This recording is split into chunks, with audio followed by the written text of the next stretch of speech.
Entonces,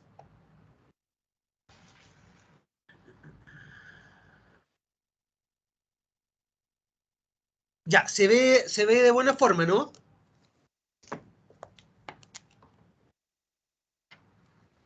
Se ve de buena forma, chicos, chicas. Sí, profe. Ah, ya, perfecto, ya. Entonces, Hannah Arendt, ella no le gustaba llamarse filósofa, ¿ah? Sino que le gustaba llamarse teórica política, ¿ya? Es de origen judío, ella nació en Hannover en 1906 y murió en Nueva York en 1975. Siempre nosotros comenzamos hablando un poquito de los pensadores.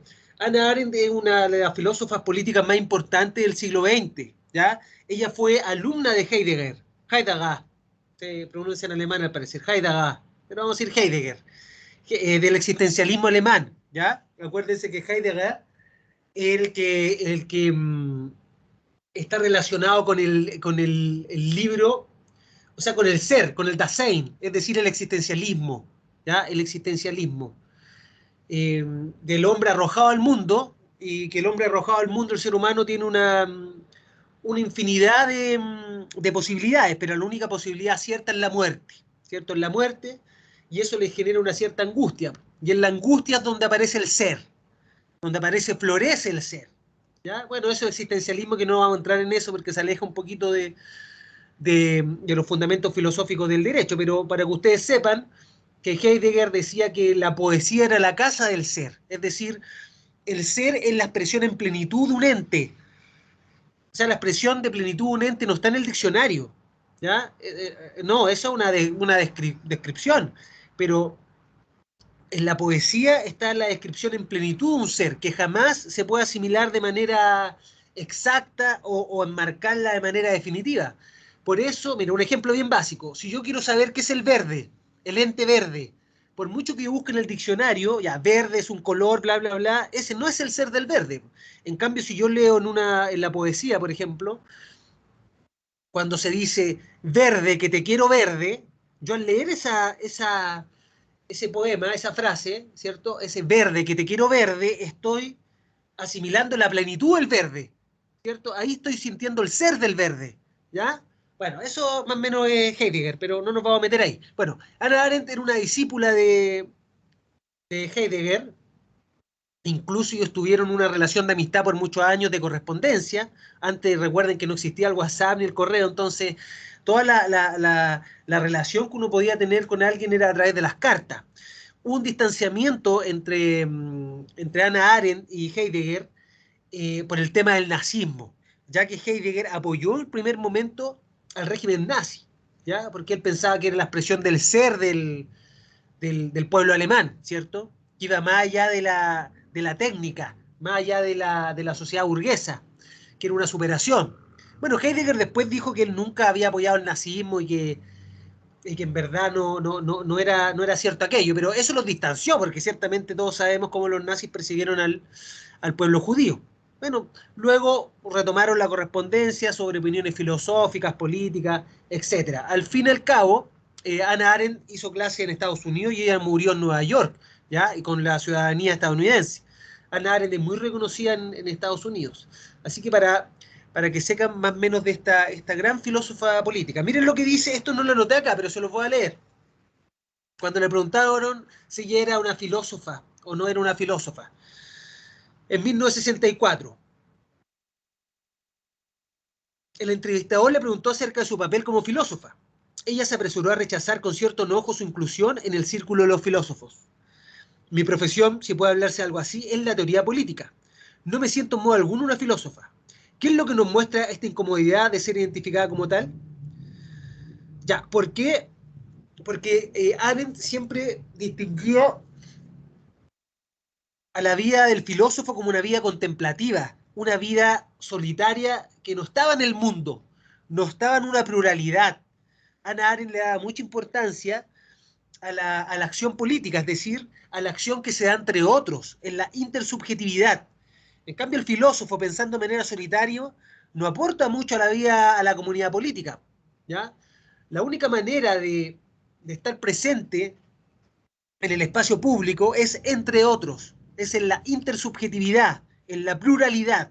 ¿Ya? Ahora vamos a explicar un poquito esos términos, pero por eso ella dice que no es filósofa, sino que ella es teórica política, ¿ya? Porque a ella le desagrada un poco los filósofos o filósofas pensando en manera solitaria, ¿ya? Ello no un pensamiento que determine, digamos, la acción política. Entonces, continuemos. La obra más importante de Hannah Arendt, entre muchas que tuvo, Los orígenes del totalitarismo, que acá explica entonces la forjación del régimen nazi al régimen estalinista, en los orígenes del totalitarismo, y que yo ciertamente quizás voy a subir unos extractos para que ustedes lo puedan leer. La condición humana, que aquí también vamos a analizarlo, que no trata de la naturaleza humana, sino que trata de los factores que sí o sí tiene un ser humano al llegar a este mundo, es decir, factores que no puede eludir, sino que son parte, digamos, de su condición de género humano. Eichmann en Jerusalén. Eichmann era un funcionario, este es un libro, ¿eh? Un funcionario del régimen nazi que lo capturaron en Argentina, ¿ya? Y hicieron su juicio en un tribunal israelí en los años 60. En los años 60. Entonces a ella el New York Times la mandó de reportera. Imagínense ella judía que sufrió, digamos, el exilio, etcétera, estando frente a frente a un operario del régimen nazi. Entonces, ella en este libro, Eichmann en Jerusalén, es donde ella trata el término la banalidad del mal. La banalidad del mal, no que el mal sea irrelevante, sino de que como un funcionario, un burócrata, ejerce funciones tan miserables, tan terribles, sin pensar, digamos, sino que solo siendo parte de una burocracia, de una administración que seguía una secuencia jerárquica y ciertos órdenes administrativos, pero que eso terminaba en una masacre, ¿cierto? Como en los campos de concentración. Entonces, eso es la banalidad del mal, es la irreflexión al actuar mal, el no pensar, en hacerlo así sin más. Bueno, y el otro sobre la revolución, que analiza entonces la revolución francesa y la revolución americana, y cómo una resultó con resultados exitosos como la estadounidense, pero otra resultó luego con un imperio y luego con la monarquía. Recordemos que Napoleón y después de Napoleón fue la monarquía. ¿Ya? Entonces, ¿por qué una resultó y la otra no? Una de las tesis de Arendt que ha sido bien criticada es porque la revolución estadounidense buscaba la libertad política, ¿cierto? La libertad civil. En cambio, la revolución francesa escapó de ese objetivo y se dedicó más bien a buscar satisfacer las necesidades de la población, ¿ya? Las necesidades de alimentación, etcétera, etcétera. Todo lo referente a la cuestión social. Y ahí perdió el rumbo, digamos. Eso más o menos el resumen de la obra de Hannah Arendt, por si ustedes quieren leerla, que es una filósofa muy destacada, muy conocida en el mundo académico de todos los países, digamos, democráticos occidentales, ¿ya? Así que si alguien quiere indagar más sobre ella, ya saben las obras y un poco de su vida. Ya. Vamos a comenzar con analizar o desmenuzar su obra Los orígenes del totalitarismo, ¿ya? Vamos a empezar con una frase con la cual ella inicia que es parte, digamos, de este tema.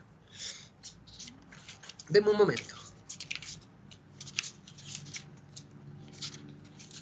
Ya, la comprensión no significa negar la atrocidad, deducir de precedentes lo que no los tiene o explicar fenómenos por analogías y generalidades. Significa más bien examinar y soportar conscientemente la carga que los acontecimientos han colocado. ¿Ya? Hannah Arendt siempre tuvo muchos roces con la comunidad sionista, ¿ya? O con los judíos más, digamos, más auténticos, por decirlo así, no auténticos, pero más fanatizados, ideologizados. ¿Ya? Ella, por ejemplo, nunca estuvo a favor de un Estado único israelí, pues siempre estuvo a favor de un Estado confederado en que concurrieran árabes con judíos, digamos.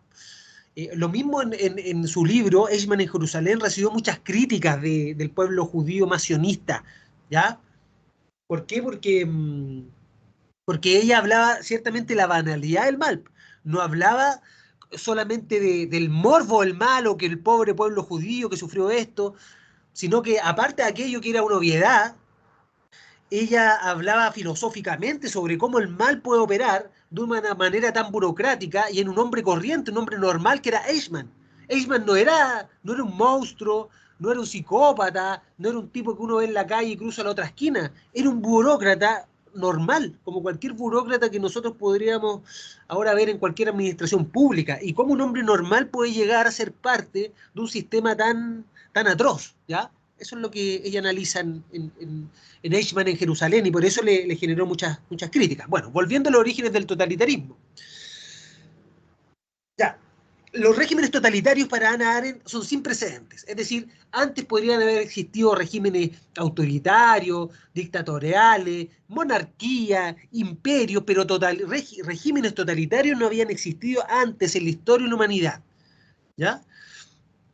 Los regímenes totalitarios se fueron alimentando de varias cuestiones no resueltas durante el siglo XIX. Por ejemplo, el tema del antisemitismo, el tema del racismo, el tema de la violencia, digamos, sin justificación, ¿ya?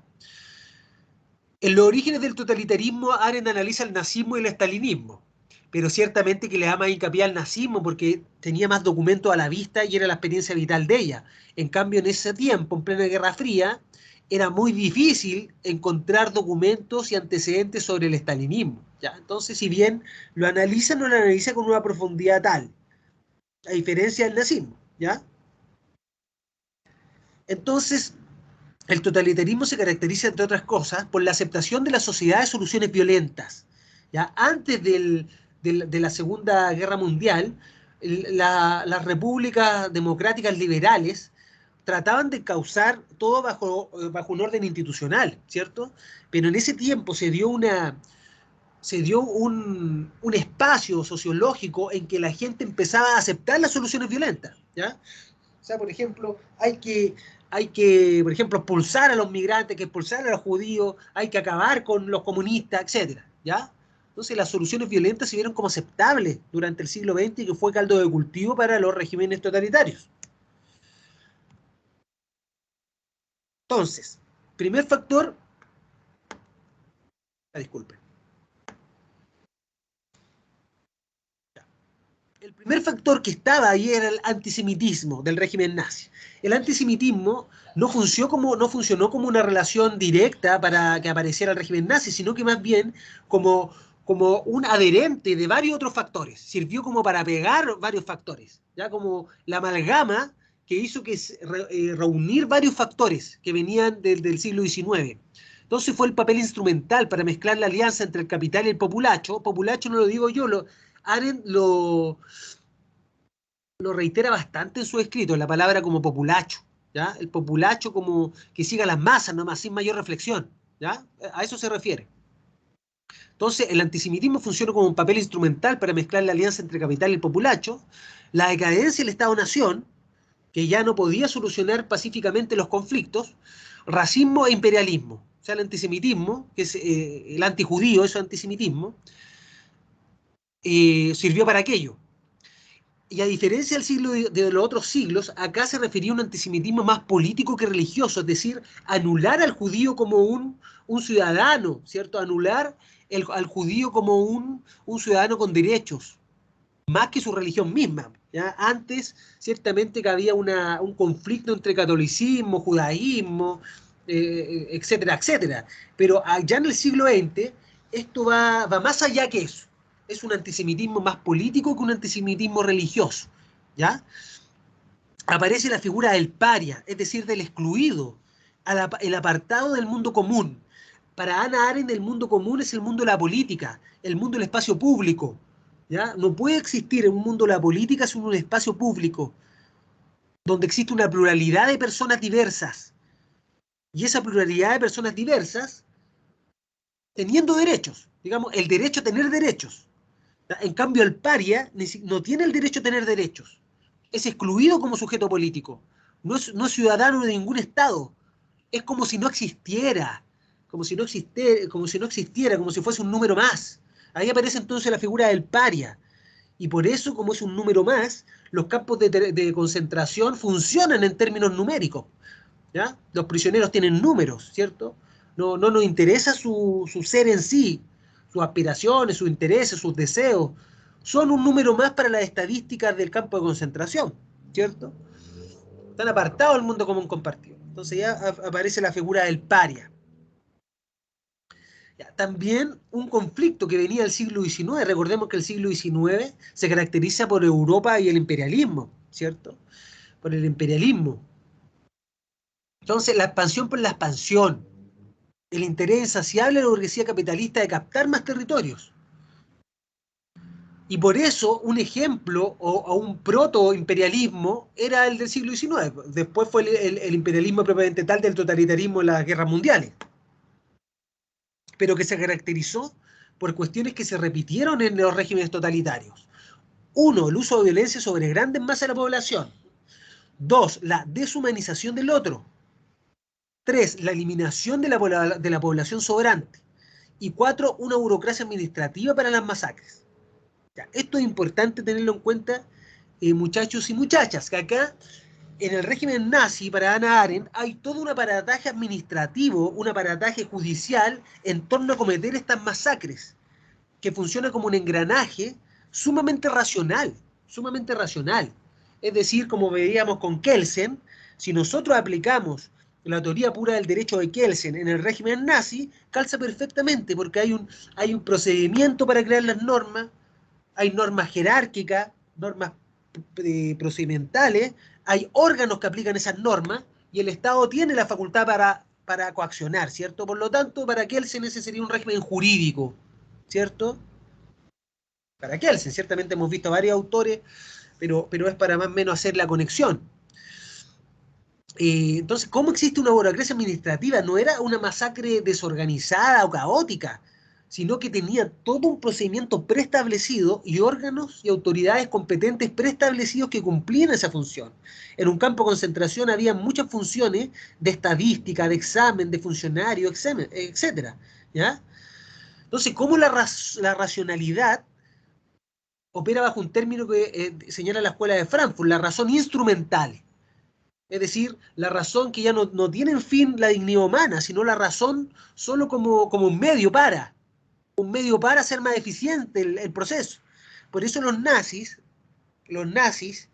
hicieron un cálculo tal de la razón instrumental, es decir, de solo ver como un medio, como una técnica para ser eficiente, de que una bala podía servir, si uno ponía en filita a varios judíos, podía servir para una sola bala para matar a 3 judíos a la vez. Y eso era eficiente, era racional, porque se gastaban menos recursos con eso. Imagínense el nivel donde llegó la razón instrumental, donde la razón no operaba de ninguna forma como la razón práctica kantiana, ¿cierto? En que estaba de siempre considerar al ser humano no solamente como un medio, sino que también como un fin. Acá no, solo era una razón técnica, instrumental, de eficacia, de eficiencia, ¿ya? Se quiebra el principio moderno de la universidad de la ley. ¿Por qué? Porque la universidad de la ley, tal como lo dice su palabra, rige para todos, por cierto, es universal, es abstracta. Y yo le reconozco derecho a todos en la universidad de la ley, pero acá no. No reconoce como ciudadanos a gran parte de la población y crea distintos tipos de sujetos jurídicos con derechos y otros sujetos jurídicos sin derechos, ¿ya? Sin derechos. Hasta ahora, ¿algún comentario, alguna pregunta?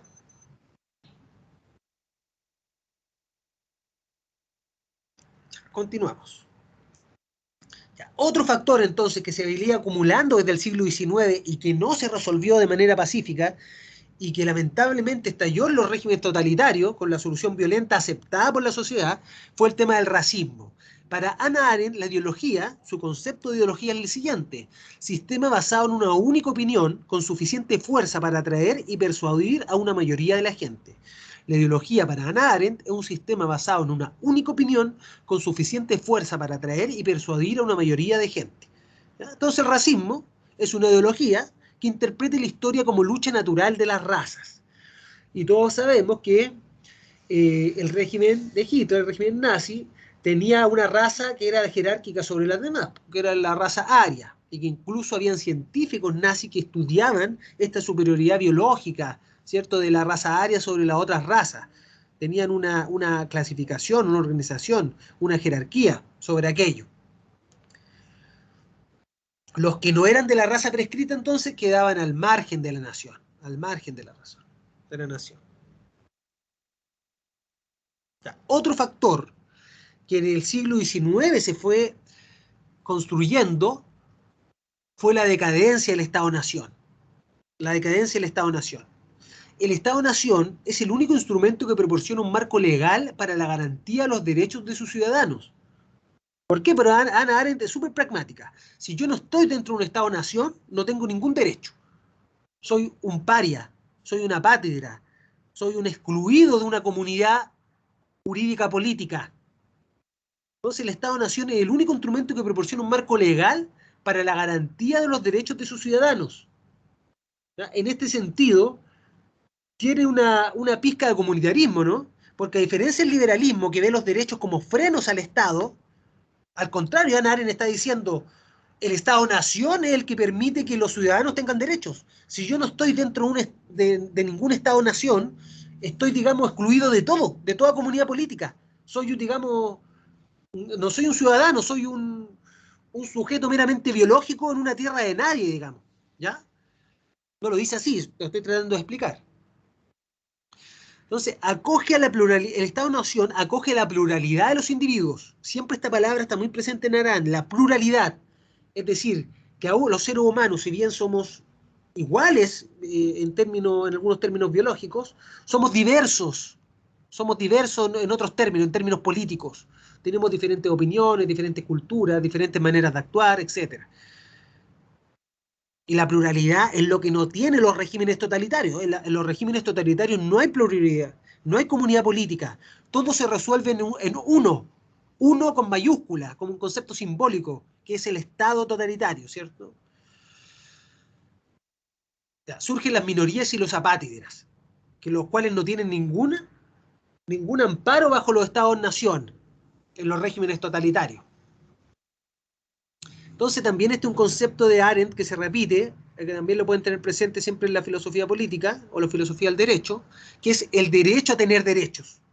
Uno cuando es ciudadano va de la mano con este concepto, está ligado con este concepto, con el derecho a tener derechos, que para nosotros es algo muy normal, pero imagínense en ese tiempo con regímenes totalitarios no era nada normal, ¿ya? De hecho era la excepción, era solo para los que eran de la raza correspondiente. Pertenece a una comunidad política, a un Estado. Por eso el concepto de ciudadanía, Hannah Arendt siempre lo vincula al derecho a tener derechos y lo vincula a estar políticamente en el mundo. ¿Y qué es estar políticamente en el mundo? Sáquense la idea que para Arendt la política son los políticos. No, no, no, no. Es un concepto griego de política, ¿ya? Sino de hacer, actuar y hablar en el espacio público, en una intersubjetividad con los otros, ¿cierto? De crear algo con los otros en el espacio público. Esa es se refiere a política, a eso, Hannah Arendt. No en la política como nosotros podemos, en términos coloquiales, pensar en los políticos. No, no, no. ¿Ya? El concepto griego donde los ciudadanos solo son libres en la esfera, miren lo que dice Arendt, los ciudadanos solo son libres en la esfera pública. Solo son libres en la esfera pública porque ella vincula libertad con la libertad política. Es decir, la libertad de crear una institución política o de crear... o de crear más mundanamente leyes, por ejemplo.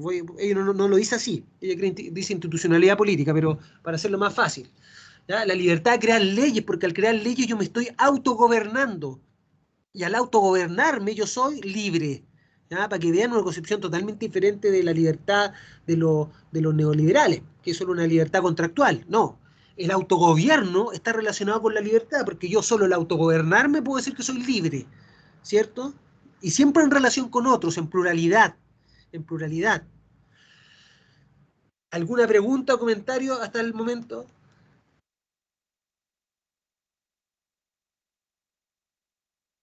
Ya, continuemos. Profe, yo tengo una Sí, sí, duda.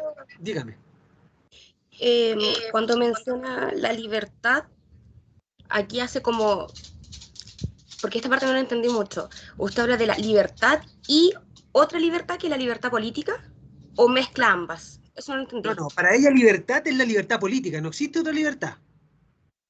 No, no, no, no es el concepto de libertad de sentido común de que uno puede decir, yo hago lo que quiero. No, eso no es libertad, eso es, no sé, será una facultad de la persona, etcétera. No, para Hannah Arendt la única libertad propiamente tal que existe es la libertad política. Es decir, la libertad de en comunidad, en pluralidad, crear una institucionalidad, ¿cierto? Crear algo que está relacionado con la esfera pública, con la polis. ¿Por qué? Porque eso está relacionado con el autogobierno. ¿Ya? Con el autogobierno. Yo si me puedo autogobernar de cierta forma con los otros, estoy siendo libre, porque estoy obedeciendo, al fin y al cabo, las mismas normas que yo me estoy dando con otros. ¿Se entiende? Es como lo que dice un poco Rousseau, ¿ya? Un poco Rousseau con el contrato social. ¿Ya? ¿Se entendió? Sí, profe. Ya, perfecto. Bueno, acuérdense que ese concepto también era bien griego, ¿ah? Los griegos pensaban, y también Hannah Arendt lo tiene en consideración, que solo será libre en el ámbito de la esfera pública, cuando yo discuto los temas de la polis. Porque antes yo no soy libre. ¿Por qué?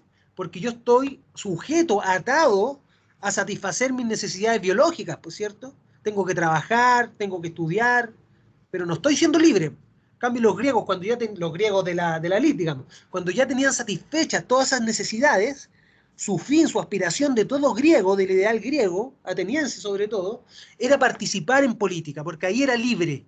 Ahí él se mostraba con su palabra y su acción. Eso también Hannah Arendt lo tiene súper presente y lo vamos a ver después. Yo al presentarme con mi palabra y con mi acción, ahí soy libre, porque ahí yo me muestro ante el mundo, ante los otros, en el espacio público. Esa es la única manera de diferenciarme con los otros, con mi palabra y con mi acción, en el espacio público. Ahí yo estoy siendo libre. ¿Ya? Ya, la sociedad totalitaria entonces no tiene nada que ver con este concepto de libertad política, pues al contrario, la anula, la anula. Hay una complicidad de la población y aceptación de la violencia. Esa es la tónica general de la sociedad totalitaria. Todo esto está en marco de los regímenes totalitarios, tiene un marco conceptual de la sociedad de masas, ¿cierto? La sociedad de masas contemporánea, que tiene algunas características. Uno, la desarticulación del espacio público, el individuo como figura opuesta al ciudadano. Entonces, en la sociedad de masas contemporánea, que analiza Hannah Arendt del siglo XX, antes de que surgieran los regímenes totalitarios, yo no vi espacio público de donde yo podría estar políticamente con otros, sino que se le estaba dando mucho énfasis y mucha relevancia solo al espacio privado, ¿cierto? A la singularidad del individuo, pero no al espacio público. El espacio público ya estaba en segundo lugar. Y eso es caldo de cultivo para los regímenes totalitarios. ¿Ya? Dos, el aislamiento entre las personas. Solo los individuos aislados pueden ser dominados totalmente. Ya, igual eso es de sentido común, pues claro, pues si yo soy una sola persona y hay un régimen totalitario y no tengo ninguna conexión con los otros, ciertamente que es mucho más fácil dominarme mentalmente, corporalmente, políticamente, en todo término, ¿ya? Todos actúan como uno, no hay pluralidad, no hay pluralidad. Se considera entonces a ciertas personas en los regímenes totalitarios como seres superfluos, como cosas, como números, que no pertenecen al mundo incluso. Y por eso son los campos de concentración, ¿ya? Cuando ya se deshumaniza totalmente a la persona humana, en todo ámbito, corporalmente, mentalmente, etc.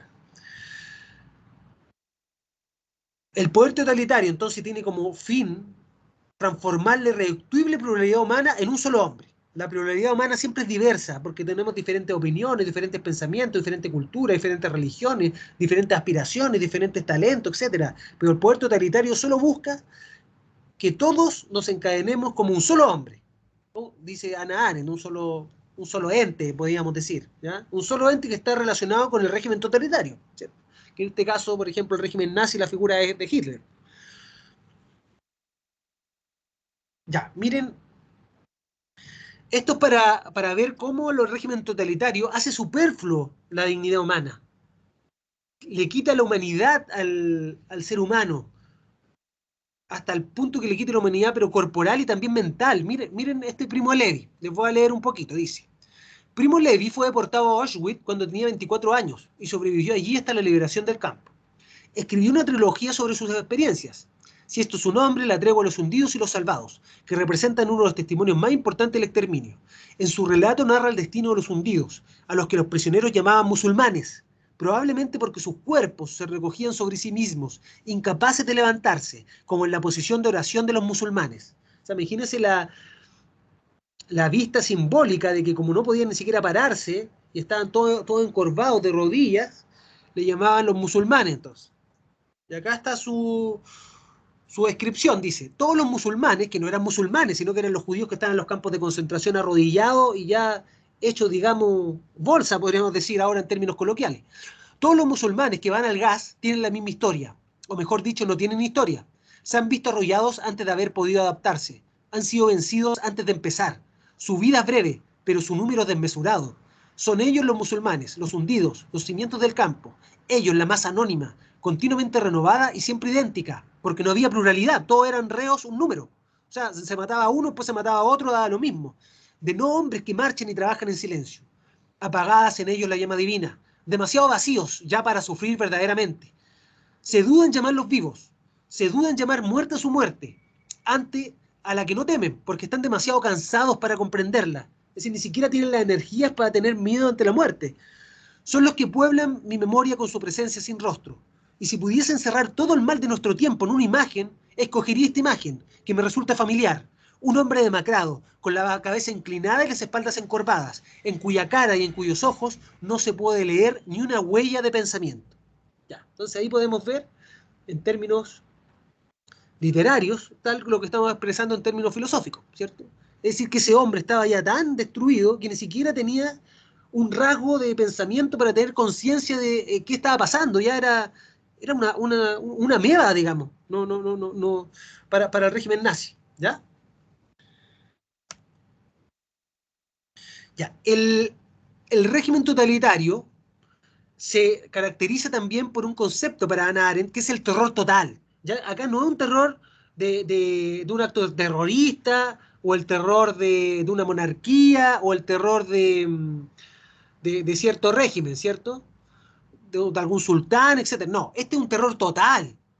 Y eso se caracteriza por cuatro cosas. Uno, no se detiene en el tiempo. No es como las revoluciones que ya, yo aniquilo la oposición política y después uno puede pretender que va a bajar un poco el rango de terror, ¿cierto? No, acá no se detiene el tiempo, persiste, persiste, persiste, permanente. Dos, es ejercido por organizaciones especializadas, ¿ya? La SS, el régimen nazi, ¿ya? Bueno, todos los regímenes totalitarios y las dictaduras en el otro orden tienen regímenes especializados. Para acá en Chile la CNI, la DINA, está bueno, los regímenes estalinistas estaba la KGB, etcétera, ¿ya? Tres, terror que contradice todo cálculo de utilidad. O sea, no es un terror que es para un fin mayor, como... No, es un terror, digamos, como característica intrínseca del régimen, ¿ya? Cuatro, y esto también es lo interesante y lo que nos vincula con nosotros. El terror está dentro de la ley, es decir, lo que yo les decía, hay todo un aparato burocrático, administrativo, con normas legales, con reglamentos, con decretos, con órganos competentes que sistematizan este terror. Sistematizan este terror. Entonces, la ley misma es la expresión y el vehículo del terror. ¿Ya? Los campos de la concentración son la aspiración última del terror. ¿Por qué? Porque se caracteriza por tres cosas. La muerte de la persona jurídica. O sea, ciertas personas quedan al margen de la ley. Los judíos, las minorías, etc. Dos, la muerte de la persona moral. Porque ya no se considera esa persona ni siquiera un ser humano, es una cosa, un número. Un número para la estadística, intercambiable, sustituible. No se puede identificar un individuo de otro. Todos son iguales para el campo de concentración. Todos son entes, son cosas, son números. Son números que entran dentro de una estadística al final del día, cuántas personas han entrado a la cámara de gas y cuántas no. Y va de la mano con la muerte de la individualidad, pues, ciertamente, que es más o menos parecido a lo que estamos diciendo. Entonces, miren esta frase que señala Arendt, o la explica. La muerte es anónima, arrebata al individuo de su propia muerte. Porque imagínense un niño o un adolescente que toda su vida está en un campo de concentración, o una persona que está todos sus años, ya no tiene historia, porque todos sus días son más o menos el mismo campo de tortura, que le quita hasta el más mínimo pensamiento o nivel de energía de conciencia, o de tener alguna esperanza de superar eso. Entonces, por eso la muerte es anónima, a nadie le interesa la muerte, porque mueren todos los días y son intercambiables las muertes. Se traen más prisioneros, se matan, se traen, se matan, se traen, se matan y parte una estadística, ¿ya? Y acá está el concepto del mal radical, es decir, que en el mal radical todo es posible. El mal radical no es comprensible, no es comprensible. Los individuos son sustituibles unos con otros. Es un intento de erradicar el concepto mismo de ser humano. ¿Ya? El concepto mismo de ser humano. Hasta ahora, ¿algún comentario, algún análisis?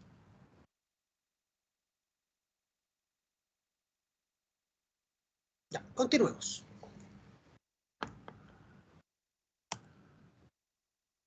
Ya, ahora vamos a pasar a otro tema. Ya, vimos entonces cómo la ley acá era el vehículo del terror, ¿cierto? Existía todo un órgano, toda una administración pública, una burocracia organizada para impartir este terror. Vimos el contexto, los regímenes totalitarios, los factores, etc. ¿Ya?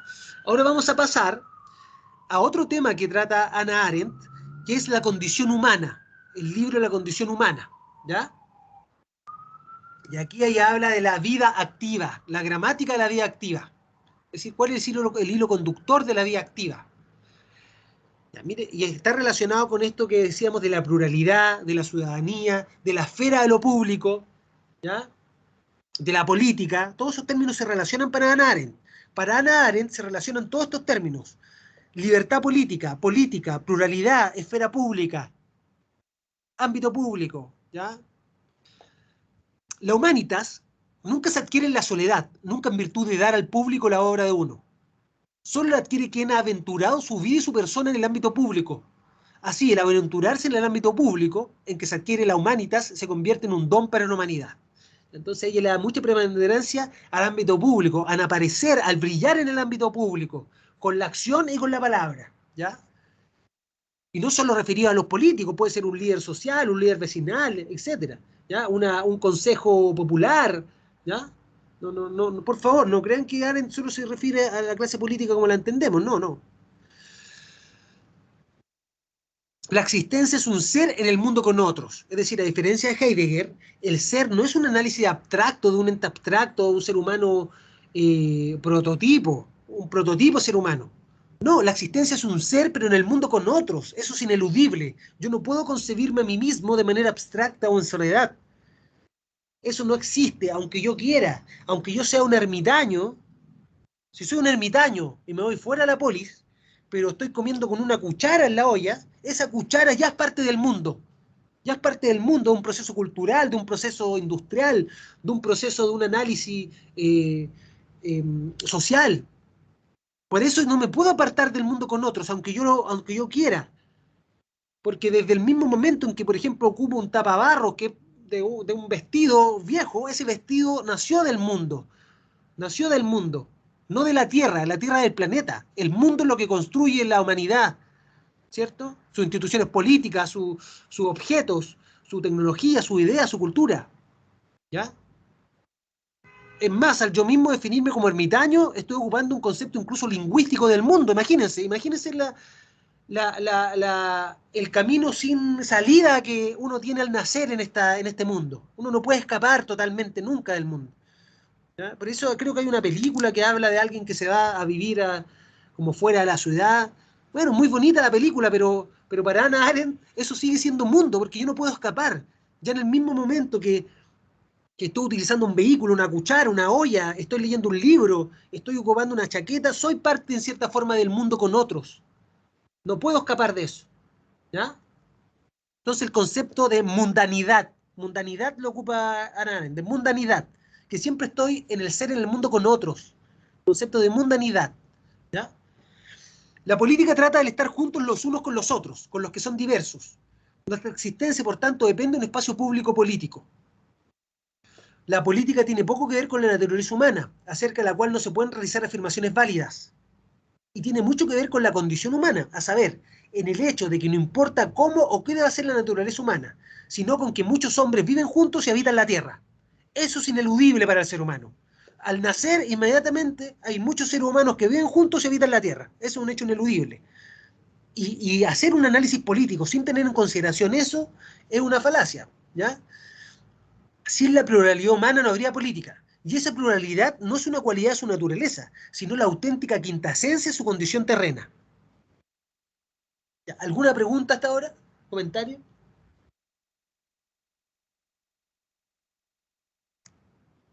Miren, Hannah Arendt, en su análisis, ¿cierto?, del ser humano, distingue entre la Tierra y el mundo. Lo primero que tienen que tener claro, la Tierra y el mundo. La Tierra es el planeta, ¿cierto? La Tierra es el planeta que tiene sus fenómenos naturales, donde hay sol, llueve, hay procesos como el día, como la noche, como las estaciones, y estos son factores que son más bien constantes. Es decir, cualquier ser humano en cualquier época que nazca o que haya nacido o que nacerá va a tener más o menos ese factor constante, ¿cierto? Ya, entonces esa es la Tierra. La Tierra es un factor constante, que es parte de la condición humana.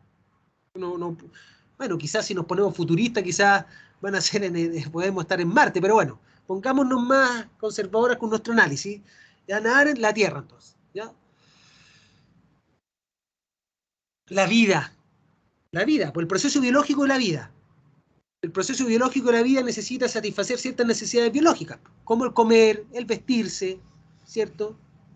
El abrigarse, etcétera. O sea, el proceso biológico de la vida, de la animalidad del ser humano, siempre va a estar presente, querámoslo o no.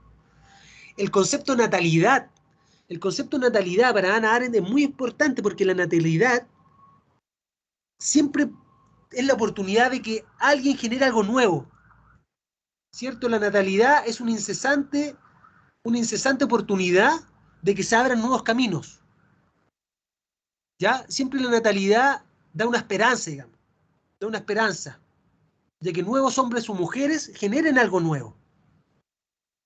Por eso la vida, digamos, constante de la humanidad, porque hay natalidad frecuente. Eso es un factor que nadie puede escindirse.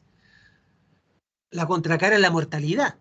Y como la mortalidad está presente siempre, el ser humano y el ideal griego de Hannah Arendt siempre trata de ir más allá de su muerte biológica, de dejar algo más en el mundo, ¿cierto? De dejar alguna idea, dejar algún objeto, dejar algún invento, dejar algo, digamos, no pasar desapercibido.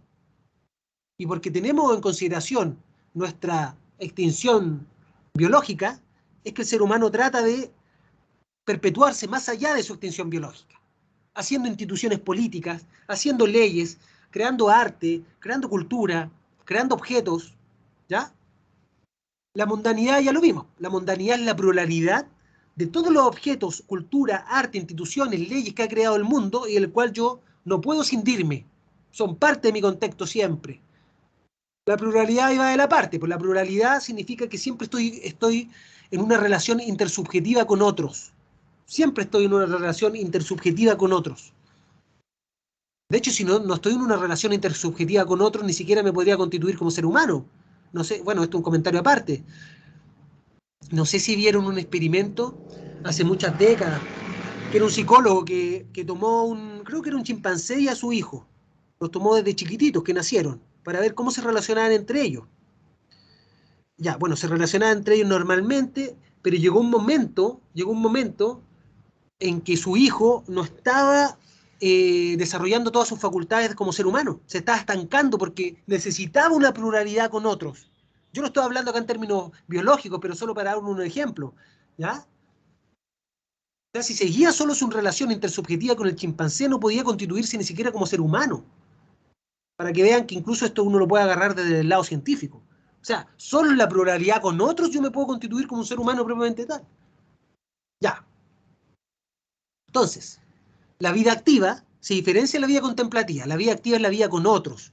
Y que su realce, su mayor realce es la actividad política, en la esfera pública. No política como la entendemos coloquialmente los políticos, no. La vida política es actuar con otros en la esfera pública. Actuar con otros en la esfera pública. La vida activa es ideal de vida dedicada a la comunidad política. Ya. ¿Cuáles son las actividades de la vida activa? Labor. La labor está relacionado con la satisfacción de las necesidades vitales del ser humano. El comer, el vestirse, el dormir. Esa es la labor. Está relacionado con las necesidades biológicas del ser humano. El trabajo está relacionado con la construcción de objetos. ¿cierto? Con la construcción de objetos que van a permanecer más allá en el tiempo. Una silla, una mesa, un computador, una casa, ¿cierto? Entonces, labor, trabajo y acción. Y la acción es cuando se actúa en pluralidad con otros. Y en ese actuar en pluralidad con otros, yo puedo crear instituciones, institución política, puedo crear leyes, ¿cierto?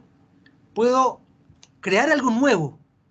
Con la acción y la palabra, yo puedo crear algo nuevo que esté relacionado con la esfera pública, porque tanto el labor y el trabajo no están relacionados con la esfera pública para Hannah Arendt. Eso no es esfera pública, eso sigue siendo esfera privada o esfera pública distorsionada, o esfera pública distorsionada. Por eso cuando se habla, lo más importante en un país, o no lo más importante, pero cuando se le da mucha relevancia a la economía en una discusión política, eso para Hannah Arendt está mal, porque la economía está relacionada con la labor y el trabajo, no está relacionado con la acción, con la esfera pública, de crear algo nuevo. Está relacionado con los gastos y los ingresos nomás, o sea, con la labor y el trabajo. ¿Ya? Bueno, esa es una de las críticas que se le hacen a Hannah Arendt, porque uno le puede decir, oiga, pero señora Arendt, acá hay personas que no tienen derecho a la salud, no tienen derecho a la educación, no tienen derecho a la vivienda, ¿cómo eso no va a ser relacionado con la esfera pública o la esfera política? Hannah Arendt diría no, porque eso no constituye el autogobierno por la libertad política, eso solo constituye satisfacer necesidades básicas, que fue el error que cometió la Revolución Francesa, quiere referirse a eso, y no a la libertad política y a la felicidad pública como los Estados Unidos, diría Hannah Arendt. ¿Ya? ¿Algún comentario hasta ahora? ¿Alguna pregunta?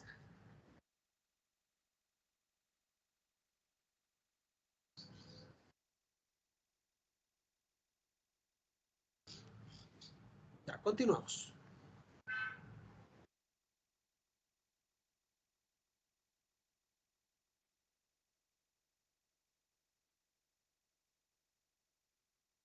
Entonces, los aspectos más relevantes de la acción. La acción, que está relacionada con la vida activa está relacionada con el ideal griego. Hannah Arendt tiene un ideal, siempre está refiriéndose a los griegos, ¿ya? Para ellos los griegos es un ideal, igual que los romanos, ¿ya? En el espacio público, entonces, es donde yo me muestro a los otros. Y solo me muestro a los otros y me diferencio a través de la palabra y la acción. La palabra y la acción. Y la palabra y la acción siempre se dan en pluralidad, porque otros me están escuchando y otros están viendo mis acciones o mis acciones van a impactar en otros. No se puede hacer en solitario. ¿Ya? Entonces, la pluralidad humana es la paradójica pluralidad de los seres únicos. El discurso y la acción revelan esta única distintividad. Mediante discurso y acción, los hombres se diferencian en vez de ser meramente distintos. Son los modos en que los seres humanos se presentan unos a otros, no como objetos físicos, sino que como hombres, como seres humanos. Ella escribió hombre, pero en su época, pero como seres humanos. El contenido y la acción son los hechos y las palabras, que tienen una estrecha relación con el discurso. Discurso no solo en un libro, sino discurso en una narrativa del mismo sujeto como sujeto político. Por ejemplo, un dirigente sindical, un dirigente vecinal, un dirigente sobre alguna lucha social, un político probablemente tal, ¿cierto? Hay una narrativa y esa narrativa tiene hechos y palabras. Tienes hechos y palabras, tiene palabras y acción. Siempre dentro de un mundo compartido, la esfera pública. Además, es muy importante la acción, porque la acción siempre devela un comienzo, algo que nace y que es inesperado. ¿Cuál es su efecto? Se nace simbólicamente ante el mundo. Por eso Hannah Arendt dice que la acción es lo único que puede crear nuevas cosas, digamos, nuevas cosas políticas. Porque si uno se rige solo por los términos estadísticos, por ejemplo, o por la probabilidad, jamás existirían acontecimientos en el mundo. Es más, Hannah Arendt es más tajante todavía. Todos los grandes acontecimientos del mundo son porque nace algo nuevo, porque hay algo inesperado, no porque se sigue la regla de la estadística o de la probabilidad. Si solo se siguiera la regla de la estadística y la probabilidad, no habrían acontecimientos importantes o especies de milagros importantes, ¿ya? No habría Revolución Francesa, no habría Revolución Estadounidense, no habría, digamos, interrupción, no sé, de las clases medias en la historia de Chile, etcétera, etcétera. ¿ya? No habría independencia en los países latinoamericanos, ¿ya? No habría, digamos, resistencia, por ejemplo, los afroamericanos en el mundo estadounidense, o las luchas de las feministas durante el siglo XIX, el siglo XX. ¿Ya? No, no, no habría, porque todo se regiría en términos de estadística, de probabilidad. Por eso la acción debe un comienzo, se nace simbólicamente ante el mundo con la acción, y es lo único que puede generar un cambio inesperado, que nadie se esperaba. ¿Ya? La acción introduce en el mundo lo inesperado, pero como la acción introduce en el mundo lo inesperado, que es un acontecimiento, algo que no se preveía, siempre hay que resguardar como herramientas para atenuar algunos efectos que quizás son indeseados de la acción, el perdón y las promesas. ¿Ya? Para Arendt, el perdón y las promesas sirven como para atenuar un poco los efectos inesperados de la acción. ¿Ya? Son los mecanismos para hacer frente a aquello.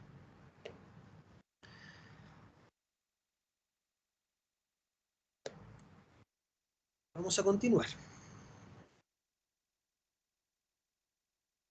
En la acción es donde verdaderamente existe la libertad. Allí el ser humano exhibe su capacidad más importante, la de comenzar algo completamente nuevo, ¿cierto? Completamente nuevo, siempre en la esfera de la polis, de la esfera de lo público. A diferencia de la labor, donde el proceso de consumir es repetición constante, y el trabajo, donde existe una finalidad predeterminada, que al cumplirse se traduce en la finalización del proceso, es decir, ya, finalizo el proceso de la silla hasta la silla, finalizo el proceso de la mesa hasta la mesa. ¿Ya? En la acción y el discurso, hombres y mujeres siempre aparecen iniciando algo nuevo, que no puede esperarse cualquier cosa ocurrida anteriormente. ¿Ya? Lo nuevo siempre se da en la oposición a las abrumadoras desigualdades de las leyes estadísticas y de su probabilidad, que para todos los fines prácticos y cotidianos son certeza. Por lo tanto, lo nuevo siempre aparece en forma de milagro. Lo nuevo siempre aparece en forma de milagro. Ya, vamos a hacer un pequeño recreo hasta acá. ¿Algún comentario hasta ahora?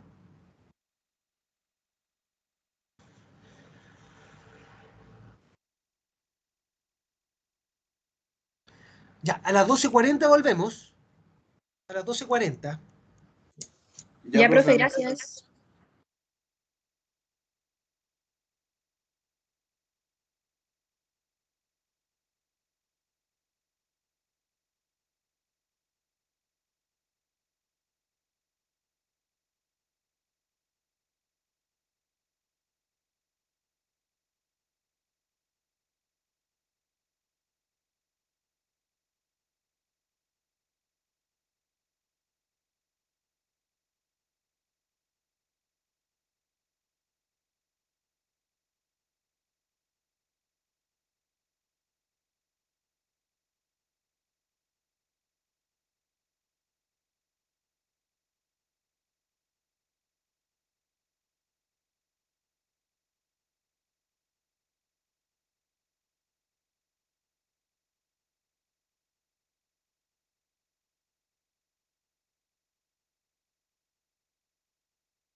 Ya.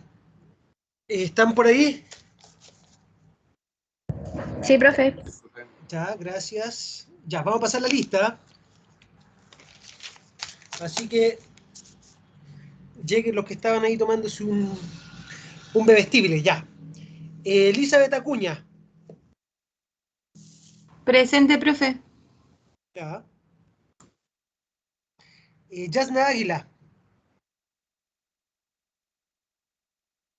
Presente, profe.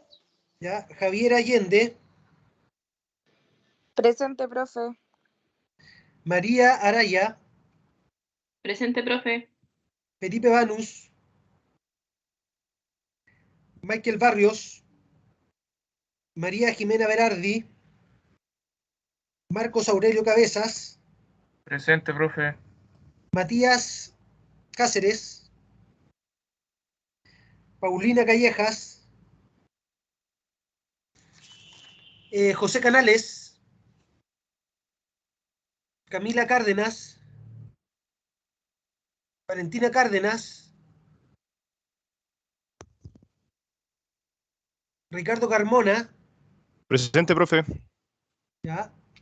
Nicole Carrasco,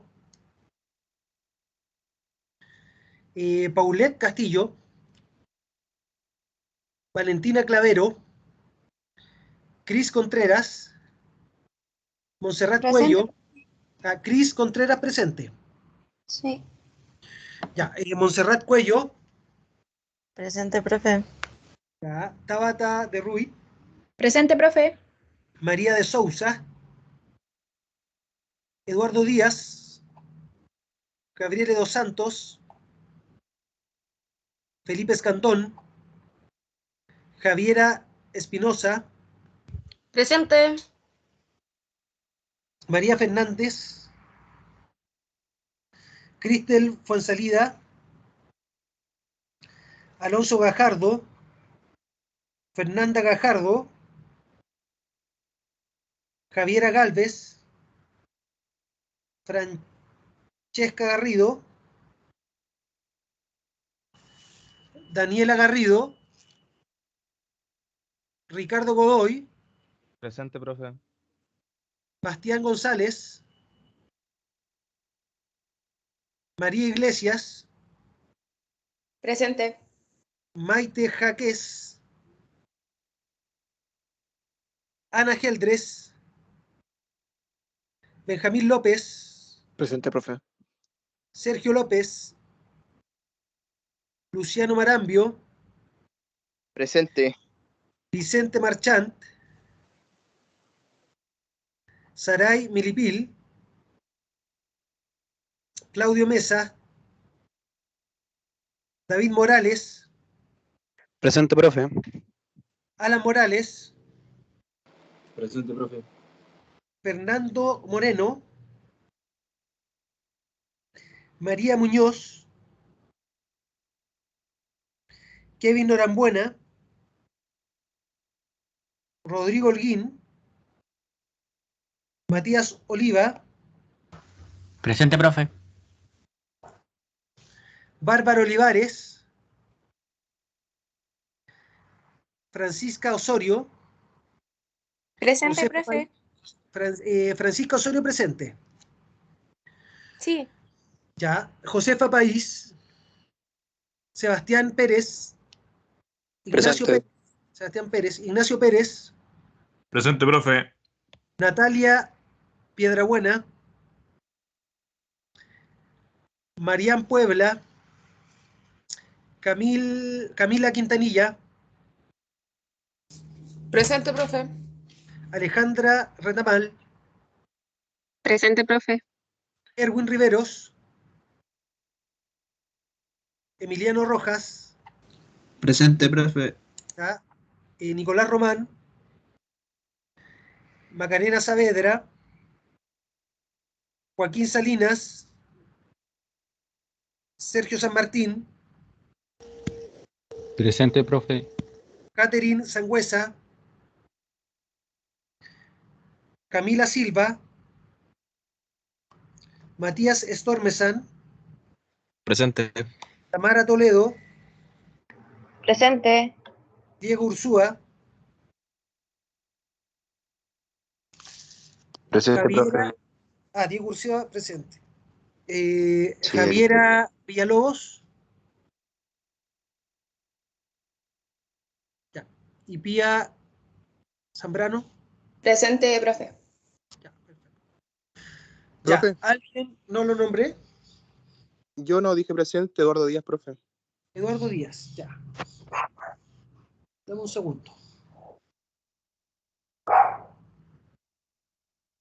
Ya, Eduardo Díaz. ¿Alguien más?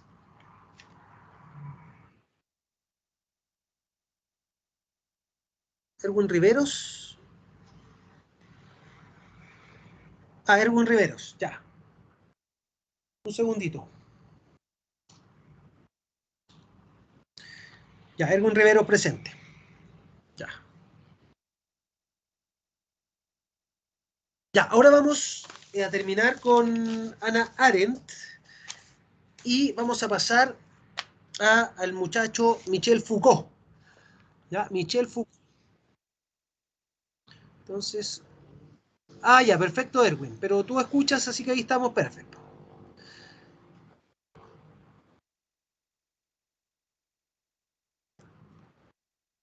Ya, un segundillo.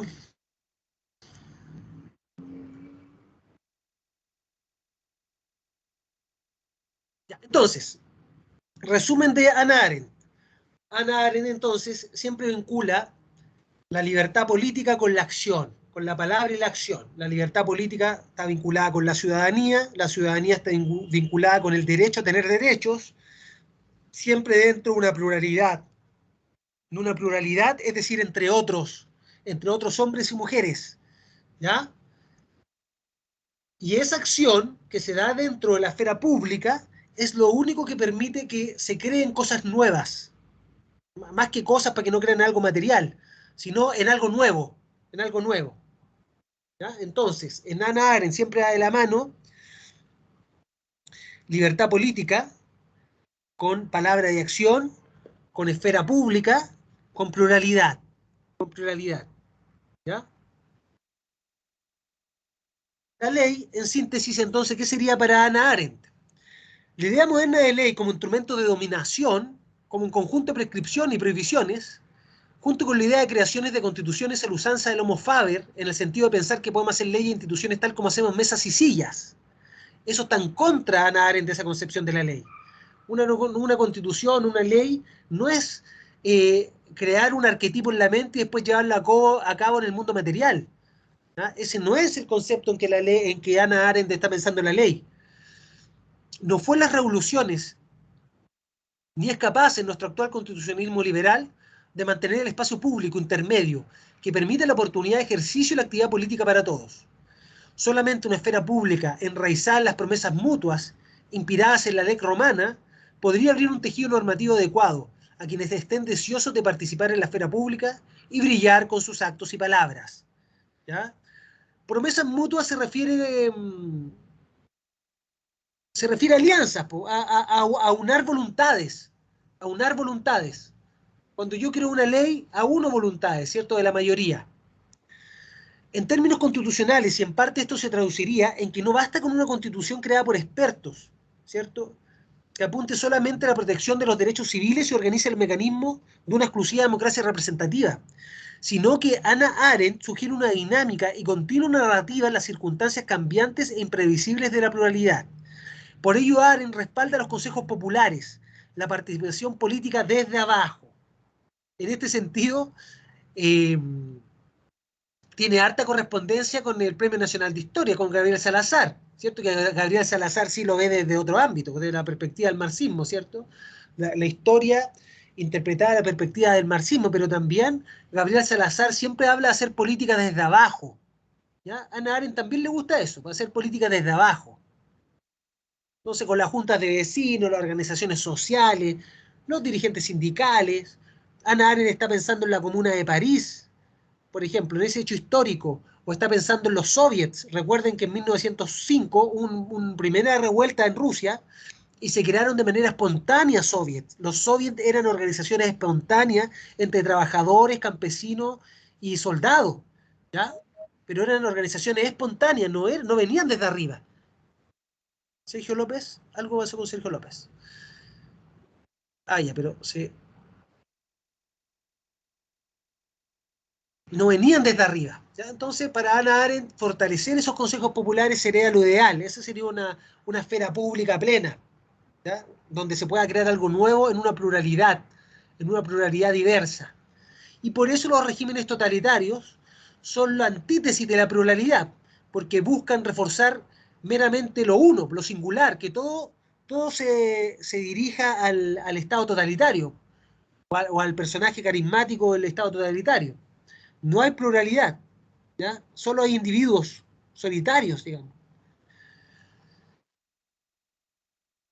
¿Alguna pregunta, algún comentario sobre Hannah Arendt, sobre lo dicho?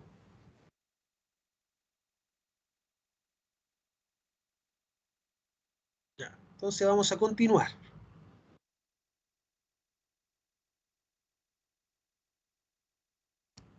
Michel Foucault. Entonces nace en Poitiers en 1926.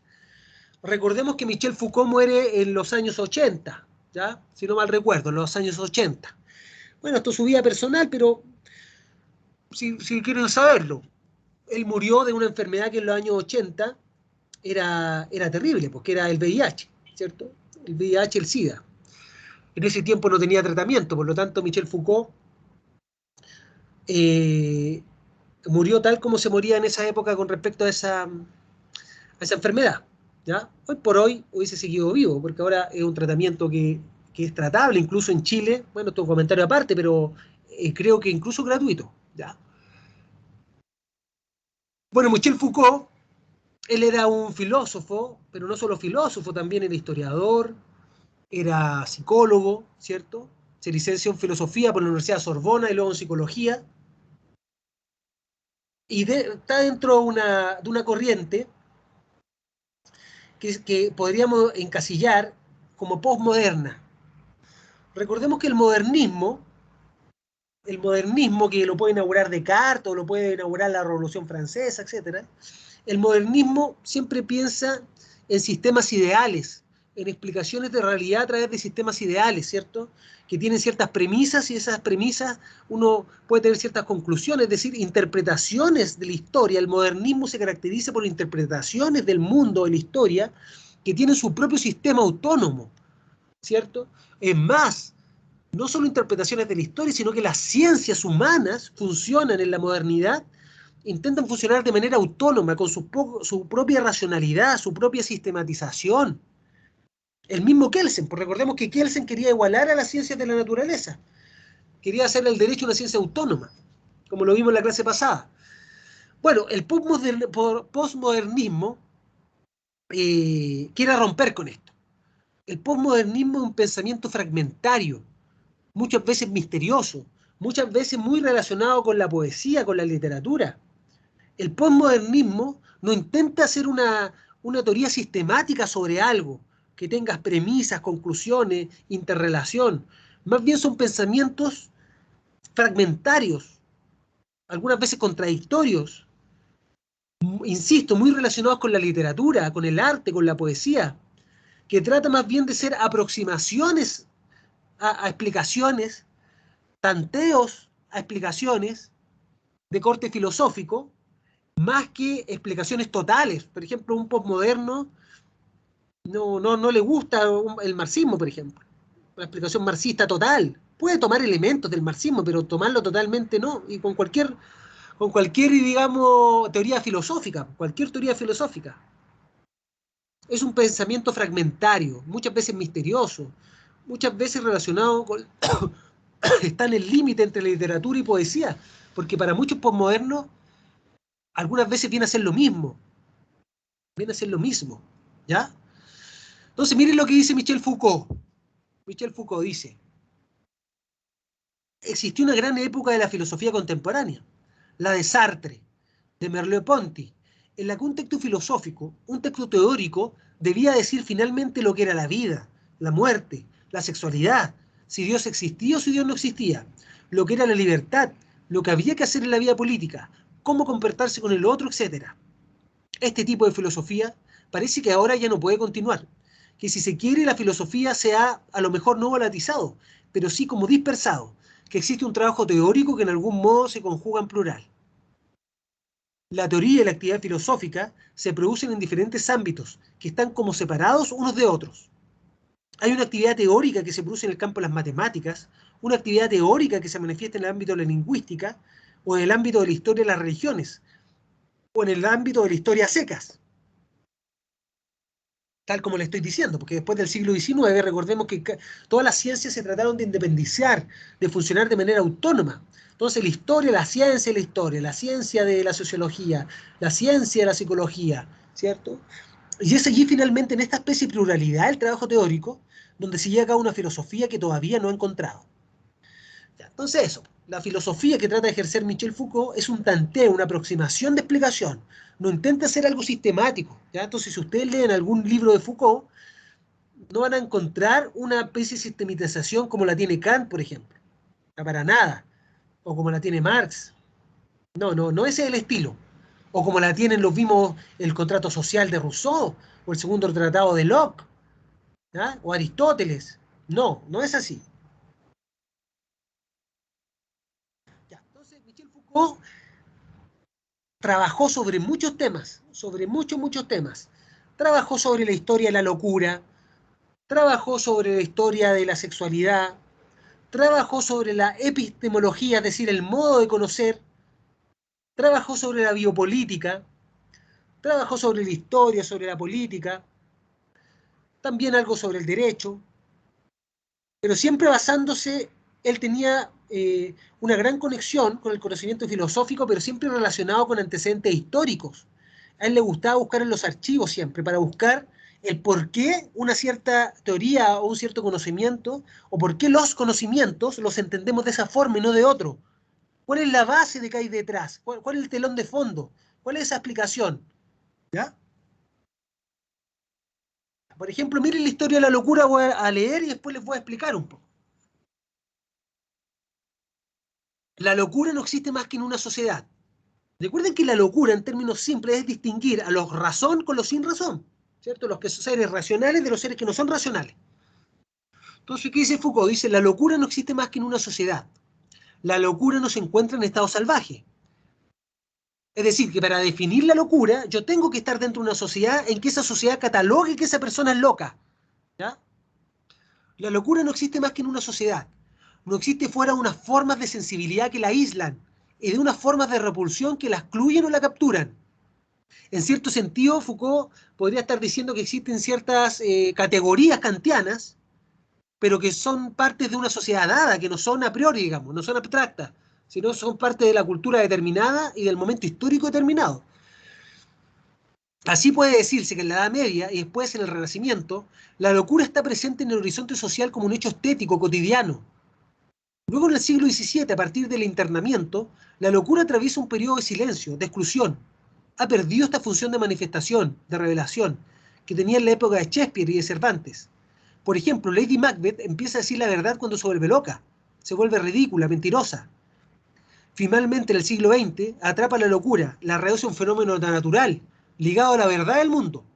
De esta toma de posición positivista se refiere cuando yo trato de hacer algo científico, de algo sistematizarlo racionalmente, a través del ensayo y el error, ¿cierto?, del método científico. Derivarán, por una parte, la filantropía despreciable que toda psiquiatría manifiesta para con los locos, del otro, la gran protesta lírica que encontramos en la poesía desde Nerval hasta Artaud, que es un esfuerzo para dar de nuevo a la experiencia de la locura una profundidad y un poder de revelación que habían sido aniquilados por el internamiento. Ya, en términos simples, bueno, siempre Foucault va a hablar así, escribe así, no va a escribir en términos sistemáticos, así que ustedes léanlo de una manera, si lo leen después en una obra, no traten de sistematizarlo, porque uno como que estudia Derecho trata de sistematizar todo en su mente. No, léanlo varias veces y saquen la idea general, ¿ya? Entonces, lo que está diciendo es que cada sociedad determina lo que es, quién es loco y quién no es loco. Y eso es parte de una contingencia histórica, cultural dada. Por ejemplo, en la Edad Media, el Renacimiento, el loco era como el simpático, que era parte de la cotidianidad. Nadie encerraba al loco, nadie le daba medicamento al loco, sino que el loco era parte de la ciudad, era parte del feudo, digamos. Existía, estaba ahí. Uno se reía con el loco, compartía, andaba bailando, andaba cantando, y era parte del paisaje, digamos.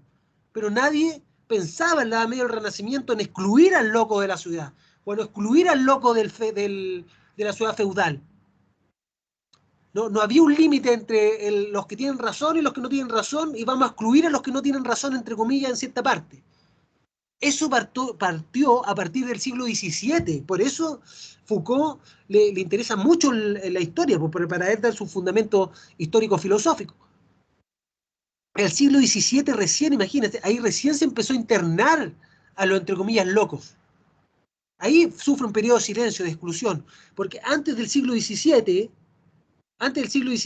incluso a los locos se le daba un cierto tinte místico, como que podían tener ciertas revelaciones que la razón no podía llegar. Es decir, que discurría por caminos que no corría la razón y que podía tener ciertos periodos como de revelación, ¿cierto? Como en los mismos textos acá de Shakespeare y de Cervantes. El mismo Don Quijote. ¿Don Quijote está loco? ¿O un loco más bien racional? ¿O un loco total, como lo conocemos nosotros como el concepto de loco? ¿Qué tipo de locura tiene Don Quijote? ¿Es una locura para internarlo? ¿O una locura que tiene ciertos rasgos de lucidez en ciertos actos y palabras? ¿Mm? Y el siglo XX atrapa la locura ya, lo sistematiza, empieza a estudiarlo, le da medicamentos, lo encierra, trata de rectificar a los locos, tratarlos de llevarlo a un concepto de normalidad. Pero ¿quién define el límite entre lo normal y lo anormal? Ese concepto fino, tan delicado, es algo eminentemente social. Porque, por ejemplo, si se hace un examen para ver si alguien es loco o no es loco, ¿cuándo yo puedo cortar o discernir que con ciertas preguntas es loco y con ciertas preguntas no es loco? Ese corte lo efectúa una sociedad dada, y en cierto punto arbitrario ese corte. En cierto punto arbitrario. ¿Hasta ahora se entiende lo que estamos diciendo?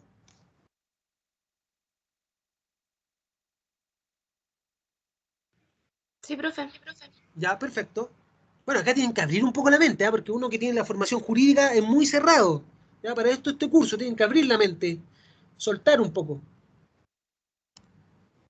Ya, eso es con respecto a la historia de la locura. Entonces, si ustedes quieren investigar sobre aquello, Foucault tiene varios tomos sobre eso, y que habla no solamente sobre, en términos generales, sino que habla sobre cómo eran los métodos de internamiento de los locos, por los procedimientos, etcétera, etcétera, ¿ya? Las normas jurídicas que habían al efecto, etcétera.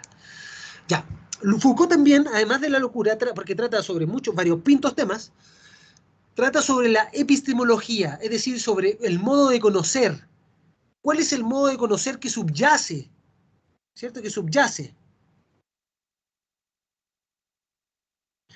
Entonces, miren, él parte en este libro que se llama Las palabras y las cosas, que yo lo recomiendo porque es muy bonito. Parte con esto, dice. Este libro no es un texto de Borges, es decir, Foucault leía a Borges, ¿ya? De la risa que sacude al leerlo, todo lo familiar al pensamiento, al nuestro, al que tiene nuestra edad y nuestra geografía, trastornando todas las superficies ordenadas y todos los planos que ajustan la abundancia de seres, provocando una larga vacilación e inquietud en nuestra práctica milenaria de lo mismo y lo otro. Este texto cita, y este es el texto de Borges, dice, este texto cita cierta enciclopedia china, donde está escrito que los animales se dividen en A, pertenecientes al emperador, B, embalsamados, C, amaestrados, D, lechones, E, sirenas, F, fabulosos, G, perros sueltos, H, incluidos en esta clasificación, I, que se agitan como locos, J, innumerables, K, dibujados con un pincel finísimo de pelo de camello, L, etc., M, que acaban de romper el jarrón, N, que de lejos parecen moscas. Entonces, no sé si capten lo que está diciendo Foucault. Dice que la manera que tenemos de conocer no está dada de manera mágica, sino que es subyacente. Todas las clasificaciones que efectúan las ciencias tienen un trasfondo subyacente de clasificación y que eso irradia a toda la sociedad, porque efectivamente podría haber otro modo de ordenar las cosas en el mundo, como en esta enciclopedia china, que no clasifica, por ejemplo, entre animales, entre flora y fauna y entre, no sé, no, o entre mamíferos, entre reptiles, entre peces, sino que miren la clasificación, totalmente nos cambia la panorámica. Es una clasificación distinta. Embalsamados, amaestrados, lechones, fabulosos, perros sueltos, los que acaban de romper el jarrón, los que no, etc. Es decir, que la manera de conocer de las ciencias humanas está predeterminada por un contexto cultural inconsciente, que hay que hacer una arqueología de eso. Es decir, hay que rebuscar cuál es el fondo de eso. ¿Cuál es el fondo de eso? Bueno, Derrida también está relacionado con Foucault, diría la deconstrucción de eso, ya para en términos más actuales. O no actuales, porque es de la época de Derrida, que también es de los años 70, 80, pero la deconstrucción. Este texto de Borges me ha hecho reír durante mucho tiempo, no sin un malestar cierto, difícil de vencer. Quizás porque entre sus surcos nació la sospecha de que hay un desorden peor que el de lo incongruente y el acercamiento de lo que no se conviene. Sería el desorden que hace centellear los fragmentos de un gran número de posibles órdenes en la dimensión, sin ley ni geometría, de lo heteróclito, y es necesario entender este término lo más cerca de su etimología. Las cosas están ahí, acostadas, puestas, dispuestas, en sitios a tal punto diferentes que es imposible encontrarles un lugar de acogimiento, definir más allá de unas y de otras, un lugar común. Es decir, que todas las clasificaciones de las ciencias humanas en ciertos puntos son arbitrarias, porque yo podría clasificarlas de otras formas, y al clasificarlas de otras formas tendría otra manera de conocer, y quizás tendría otras conclusiones. Yo podría clasificar, por ejemplo, el mundo o las ciencias humanas, voy a dar un ejemplo tosco, pero ya, en las cosas verdes, las cosas azules, las cosas grises, las cosas negras, y ordenar todo el mundo en atención a esa clasificación. O podría clasificarlo en torno a texturas, la textura suave, textura áspera, etc. Podría clasificar todo en torno a eso. Y eso son ejemplos toscos que estoy dando, lo repito, pero eso podría cambiar completamente la manera del funcionamiento de las ciencias humanas. Completamente. La manera de conocer. Eso es lo que está diciendo Foucault. ¿Se comprende esto?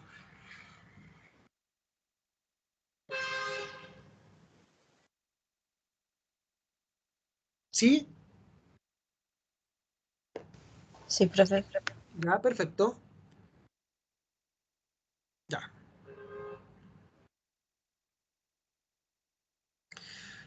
Ya. Luego Foucault también trata sobre el humanismo, y quiero que sepan lo que él piensa del humanismo, porque uno tiene en su cultura occidental arraigado que el humanismo es un concepto que existe hace cientos de años. Por ejemplo, nosotros mismos, cuando respondieron en la primera prueba, más de alguno me respondió que los derechos humanos están relacionados con la Grecia clásica, y eso no tiene ni pie ni cabeza. Los griegos no pensaban en derechos humanos, no tenían esa concepción. Su concepción era el bien común en la polis, de una comunidad política, ¿ya? Pero no tenían el concepto de derechos atomizados, por ejemplo, o del humanismo, que ahora vamos a hablar con Michel Foucault. Entonces, ¿qué dice Foucault? Dice que el humanismo es un invento reciente, ¿ya? El humanismo, un invento reciente. Se cree que el humanismo es una noción muy antigua, que se remonta a Montaigne, y más allá todavía. Ahora bien, la palabra humanismo no aparece en el diccionario clásico francés de 1846. De hecho, miren, imagínense, en 1846 ni siquiera aparece la palabra en el diccionario. De hecho, con esta tentación de ilusión retrospectiva a la que se sucumbe demasiado a menudo, nos imaginamos de buen grado que el humanismo ha sido la gran constante de la cultura occidental. Así, lo que distinguiría esta cultura de las otras, de las culturas orientales o islámicas, por ejemplo, sería el humanismo. Nos conmovemos cuando se reconocen las huellas de este humanismo en otros lugares. En un autor chino o árabe se siente la impresión de comunicar con la universalidad del género humano. Ahora bien, no solo el humanismo no existe en las otras culturas, sino que en la nuestra probablemente no sea más que de un espejismo. En la enseñanza secundaria se enseña que el siglo XVI ha sido el siglo del humanismo, que el clasicismo desarrolló los grandes temas de la naturaleza humana, que el siglo XVIII creó las ciencias positivas que permitieron finalmente conocer al hombre de modo positivo, científico y racional, con la biología, la psicología y la sociología. Imaginamos a la vez que el humano ha sido la gran fuerza que animaba nuestro desarrollo histórico y que es finalmente la recompensa de este desarrollo, es decir, que es el principio y el fin, es decir, el análisis del ser humano. Ya. Entonces, lo que dice Foucault, que la manera que nosotros tenemos de comprender nuestra cultura no es dada de una manera abstracta o que nos llega del cielo, sino que es una manera de concebir que es sumamente contingente, que surgió recién en el siglo XIX. Por lo tanto, tal como ahora el centro del saber es el ser humano, digamos, tanto del desarrollo de su ciencia histórica, de la ética, la política, quizás en otra época va a ser otro el referente. Y al ser otro el referente, otro va a ser en la manera de conocer, otro va a ser la manera de desarrollo de las ciencias. Entonces, no hay que dar por sentado, por ejemplo, el término de que nuestra sociedad es humanista, ¿ya? Que eso dice relación con lo que vimos anterior en las palabras y las cosas. La manera en cómo una sociedad conoce, cómo la ciencia se acercan al conocimiento, tiene un telón de fondo, y ese telón de fondo es el que quiere descubrir Foucault. No descubrir, pero trata de tantear, de aproximar. La obra más relacionada a Foucault, se llama Vigilar y Castigar, ¿ya? Que es del año 1975. Está, digamos, en internet, en PDF. Acá Foucault analiza la prisión, ¿cierto? La disciplina penitenciaria, las cárceles. La prisión es un ambiente reciente. Recordemos que antes las sanciones eran corporales, eran azotes, eran tortura, eran estiramientos, habían instrumentos para torturar, y además de todo esto, la sanción era un espectáculo público. O sea, yo llevaba al sancionado a la plaza pública y ahí se le pegaban los azotes, ahí se le ahorcaba, ahí se le estiraba, digamos, con un caballo a cada lado, etc. Entonces la prisión es un ambiente reciente, que es la aplicación de una sanción para humanizar, entre comillas, la pena, ¿ya? Que pasa a una penalidad corporal, que es sobre el cuerpo, a una penalidad incorporal, que es sobre la libertad de las personas, pero que igualmente va a afectar al cuerpo de los prisioneros. Ahí va a decir Foucault cómo, a través de un disciplinamiento del cuerpo. Antes era un espectáculo, las sanciones, hoy por hoy en la prisión es una corrección en silencio, silenciosa. Entonces, ¿Foucault qué hace? Foucault analiza este régimen disciplinario de las penitenciarías y analizar los elementos que componen la tecnología punitiva, tecnología no en el sentido moderno, no en el sentido de computadores o drones, tecnología en el sentido de sistemas, sistemas que se aplican, sistemas muy intrincados entre sí, ¿ya? Sistemas muy racionales, muy armónicos en sus partes entre sí. ¿Ya? A eso se refiere a tecnología. Al analizar los elementos que componen la tecnología punitiva, es decir, tecnología para aplicar sanciones, recordemos que punitivo viene de aplicar sanciones, carcelaria, ha quedado al descubierto un modelo general, el poder disciplinario de la sociedad. Un minuto. Entonces Foucault dice, yo analizando este procedimiento disciplinario de la prisión, me doy cuenta que este modelo se aplica de manera consciente o inconsciente en la sociedad toda, en las instituciones de la sociedad toda, en la escuela, en los hospitales, en los talleres, en las fábricas, en los cuarteles. Repito, al analizar la prisión, ¿cierto? Foucault Foucault percibe que este modelo se aplica a la sociedad toda, a todas las instituciones de la sociedad, como la escuela, el hospital, los talleres, los cuarteles de militares, de carabineros, etc. ¿Por qué? Porque, mira, les voy a dar un cierto ejemplo. Primero vamos a hablar en general y después damos ejemplos. Porque existe un procedimiento punitivo de disciplina en la cárcel, que es la vigilancia jerárquica, ¿cierto? Hay vigilancia jerárquica. Esta gendarmería que vigila, tiene una jerarquía para vigilar. Vigila todo el movimiento de los presos, de los reos. 2, hay un cuerpo de sanciones normalizadores.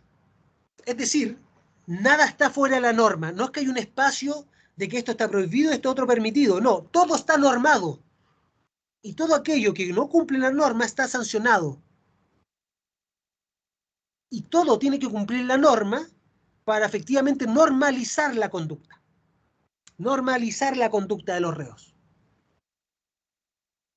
Tanto la vigilancia como el cuerpo de sanciones tiene una sucesión de procedimientos de examen, de estadística, ¿cierto? De estadística, de recopilación de antecedentes, de conclusiones, de cuestiones numéricas.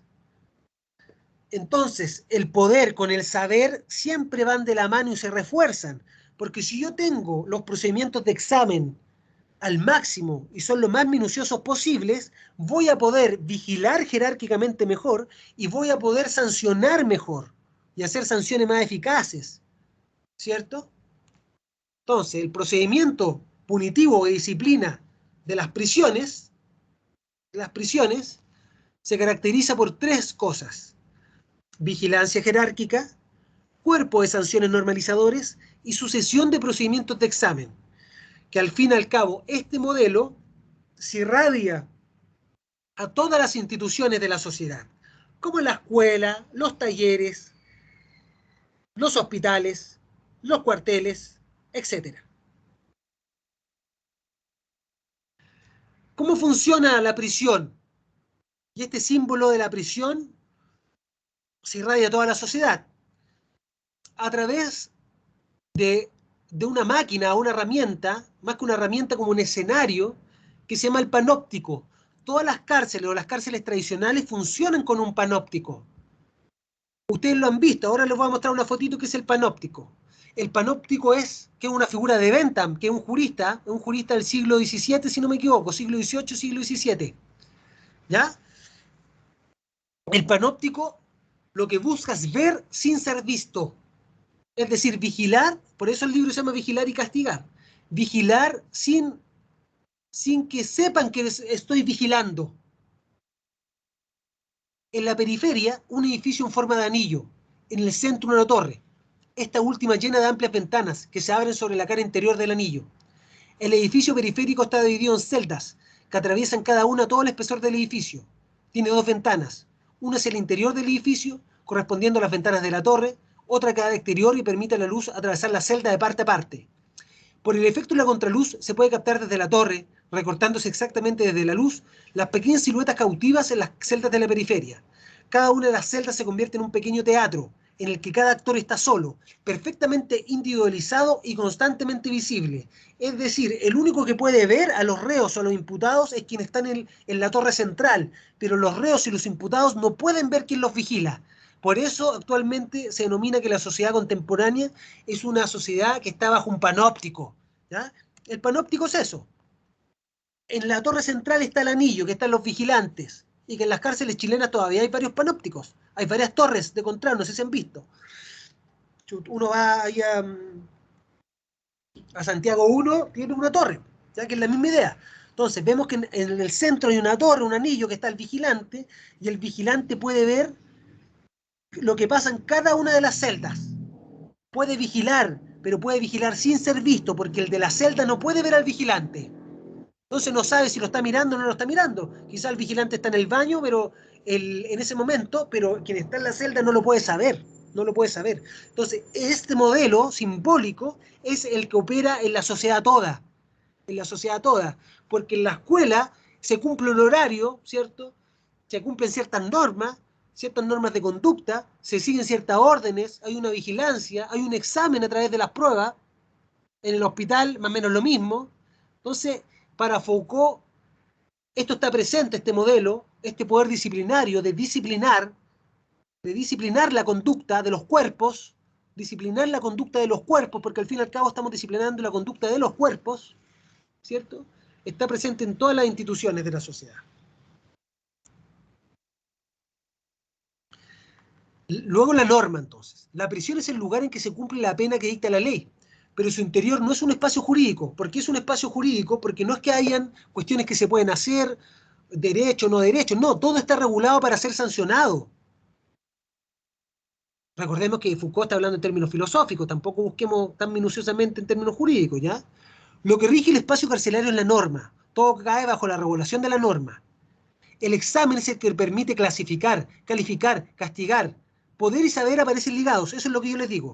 Poder y saber aparecen ligados, porque si yo tengo la estadística, tengo el examen fisiológico de los reos, tengo un examen psicológico de los reos, tengo una probabilidad de actuar en un big data, en un computador, obviamente que voy a poder vigilar mejor. Voy a poder aplicar mi poder de mejor manera, mi poder disciplinario. Y el modelo disciplinario está en todas las instituciones. Escuela, taller, hospital, cuartel. Miren lo que dice Foucault en Vigilar y Castigar. Que la prisión no es la hija de las leyes, ni de los códigos, ni del apartado judicial. Que no está subordinada al tribunal como instrumento dócil o torpe la sentencia que éste da y de los esfuerzos que quisiera obtener. Que es él, el tribunal, el que en relación con ella es exterior y subordinado. Que la posición central que ocupa la prisión no está sola, sino ligada a toda una serie de otros dispositivos carcelarios, que son de apariencia muy distintos, ya que están destinados a aliviar, a curar, a socorrer, pero que tienden todos, como ella, a ejercer un poder de normalización, una normalización de la conducta, una normalización de la salud, una normalización de la educación. Que todos estos dispositivos se aplican no solo en las transgresiones respecto a una ley central, sino en torno al aparato de producción, el comercio y la industria. Es decir, que todo este poder disciplinario está en torno a servir al aparato de producción capitalista. Porque capitalista no dice capitalista Foucault, pero está hablando del comercio y la industria. A eso se refiere.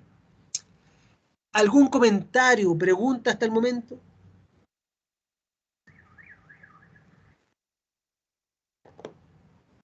Profe, ¿Están de acuerdo con lo que dice Foucault? Sí, dígame. Yo creo que respecto a al adoctrinamiento de los cuerpos se parece al autor anterior en ese sentido. Como que, Claro.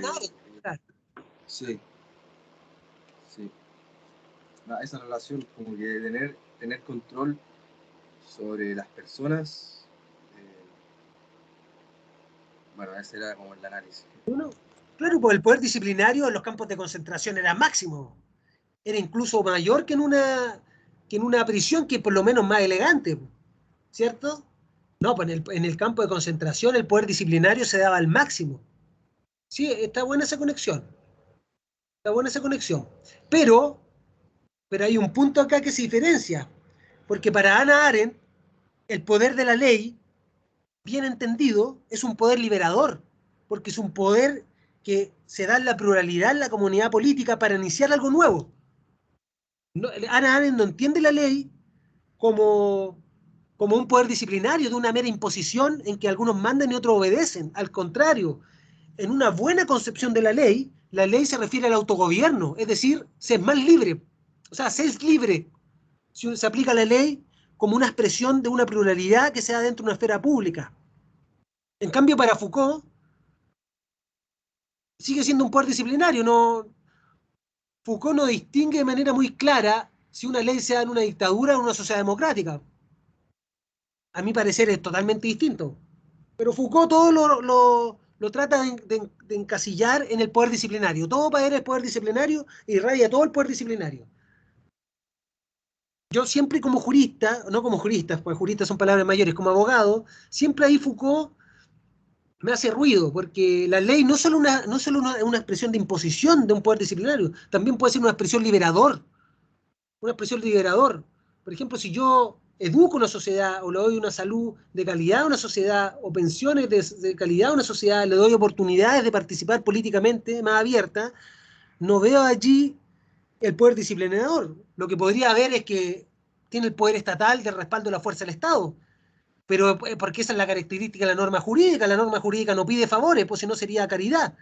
La norma jurídica exige derechos que se tienen que cumplir, porque vivimos en una comunidad política.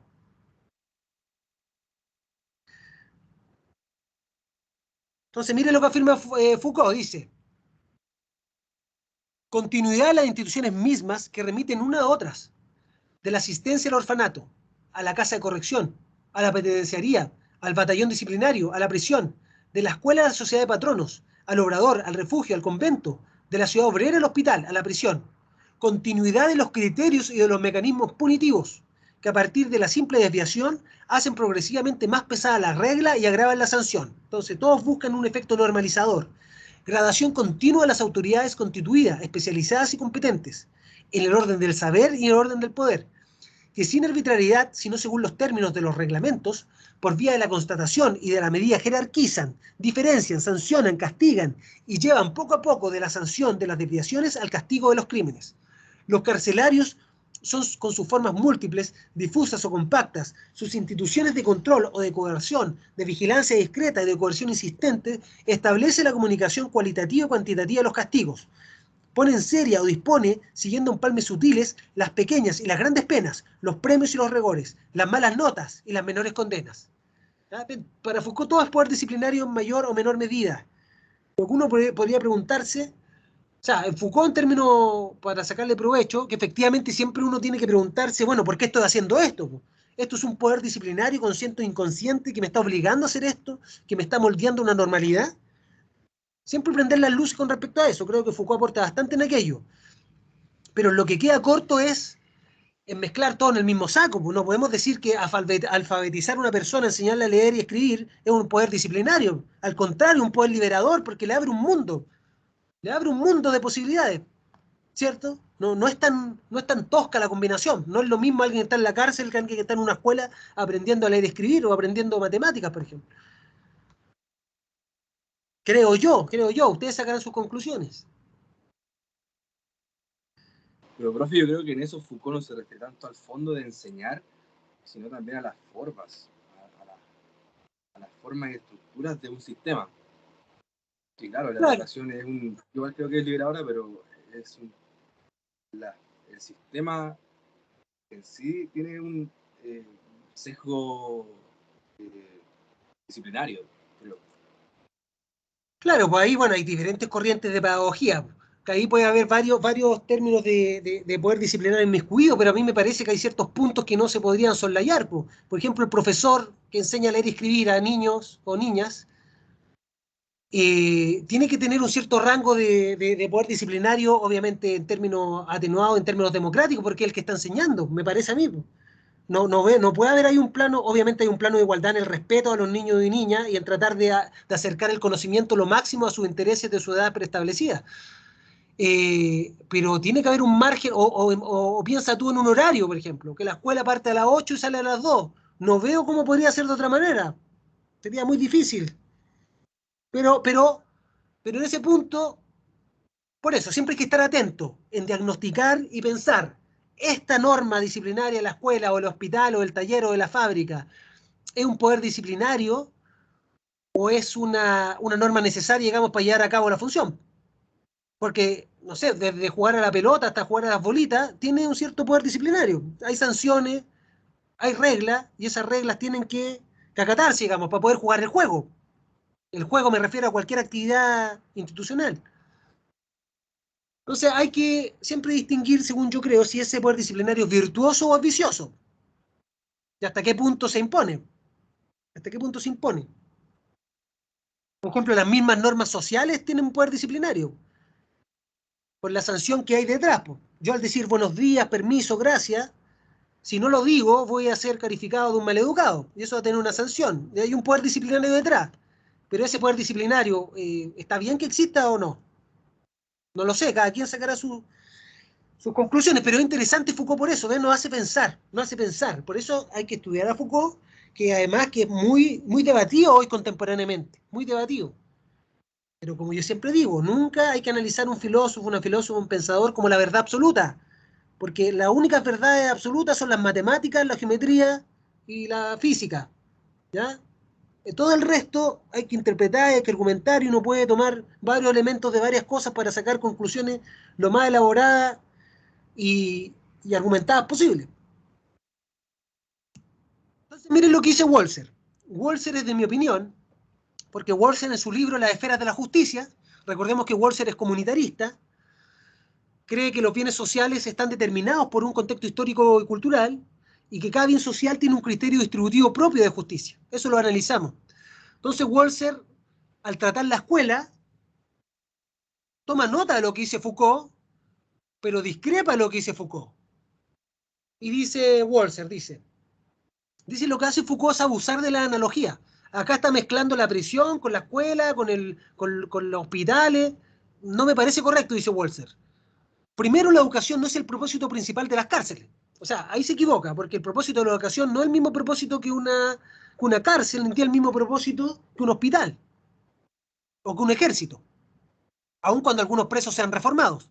Tanto la institución de la escuela como la prisión y el ejército son construidas acorde a la concepción que la comunidad tiene sobre ellas y no pueden ser entendidas cabalmente si solo consideramos los individuos que obligatoriamente las integran. Entonces Walser está diciendo, tú Foucault lo que estás haciendo es solo analizar los individuos y cómo esos individuos se comportan en esa institución dada, para decir que todo es un poder disciplinario, pero te falta el resto del análisis, que cuál es la función de la institución, cuál es la función que tiene la institución. Y no es lo mismo la función de una escuela que la función de una prisión, o que la función de un hospital, o que la función de un taller. Entonces dice Walser, dice, los soldados cumplen sirviendo a su país, los prisioneros cumplen un periodo, más los escolares cumplen sirviendo a sí mismos en un importante aspecto. La distribución de las plazas en la prisión y en ocasiones las plazas en el ejército es una repartición de males, sufrimientos y riesgos sociales, pero no es meramente una ficción de los adultos que las plazas escolares son bienes sociales. No una ficción. Efectivamente, nosotros como comunidad creemos que la escuela y la educación es un bien social que hay que proteger, ¿cierto? Y que tiene que existir. No es una distribución de males ir a la escuela o de riesgos. Al contrario, es una institución que sirve para igualar la cancha, en cierto sentido. Walser además apela a una especie de sentido común, a una especie de máxima de experiencia, en sentido jurídico. Los adultos, cuando rememoran su tiempo en la escuela, en general, le otorgan un valor especial y presumen que los niños tendrán la misma perspectiva al respecto en el futuro. Como recordar, digamos, su escuela con cierta nostalgia, como algo bonito, no como algo malo, en términos generales.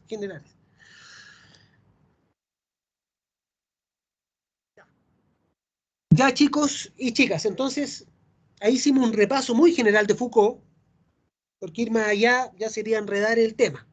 Pero estos autores que analizamos hoy, que son Hannah Arendt y Foucault, son muy importantes en la filosofía política contemporánea.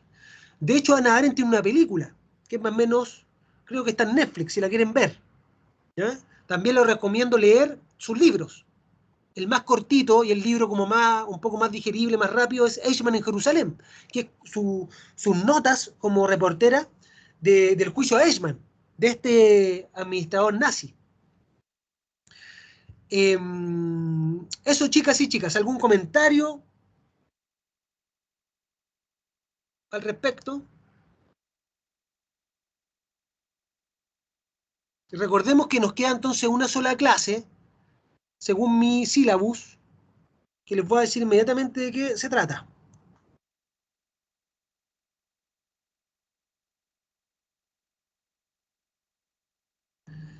Ya, eso.